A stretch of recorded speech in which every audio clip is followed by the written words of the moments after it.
ഒരു വാക്ക് പലയർത്ഥം, നാനാർത്ഥം എന്ന് മലയാളത്തിൽ പറയും. ഒരു വാക്കിന്റെ ഒരേ അർത്ഥമുള്ള മറ്റു വാക്കുകളെ പര്യായങ്ങളെന്നും ഒരു വാക്കിന് തന്നെ പല അർത്ഥങ്ങളുണ്ടെങ്കിൽ അതിനെ നാനാർത്ഥം എന്നുമാണ് വിളിക്കുക. അത്തരത്തിൽ പരീക്ഷയ്ക്ക് ചോദിച്ചിട്ടുള്ള ചില ഉദാഹരണങ്ങൾ പരിശോധിക്കാം.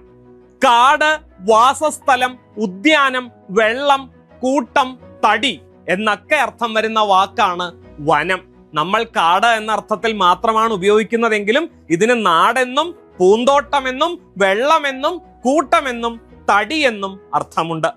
നിങ്ങൾക്ക് എത്ര വയസ്സായി എന്ന് ചോദിച്ചാൽ നമ്മൾ പ്രായമായിരിക്കും പറയുക. അങ്ങനെയെങ്കിൽ വയസ്സ് എന്ന വാക്കിന് പക്ഷി എന്നർത്ഥമുണ്ട്, കാക്ക എന്നർത്ഥമുണ്ട്, ആരോഗ്യം എന്നർത്ഥമുണ്ട്, ജീവിതം എന്നർത്ഥമുണ്ട്. വസതി എന്ന വാക്ക് ഇത്രയും നാൾ നിങ്ങൾ വീട് എന്ന അർത്ഥത്തിലായിരിക്കും ഉപയോഗിച്ചിട്ടുണ്ടാവുക. ഇതേ വസതി എന്ന വാക്കിന് രാത്രി എന്നും മഞ്ഞൾ എന്നും അർത്ഥമുണ്ട്. കുതിരയുടെ പര്യായമായിട്ട് വാജി.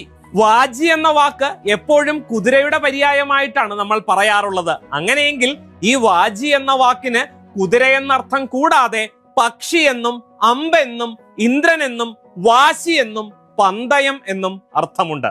അങ്ങനെയാണെങ്കിൽ ഇനി നിങ്ങളോടൊരു ചോദ്യം.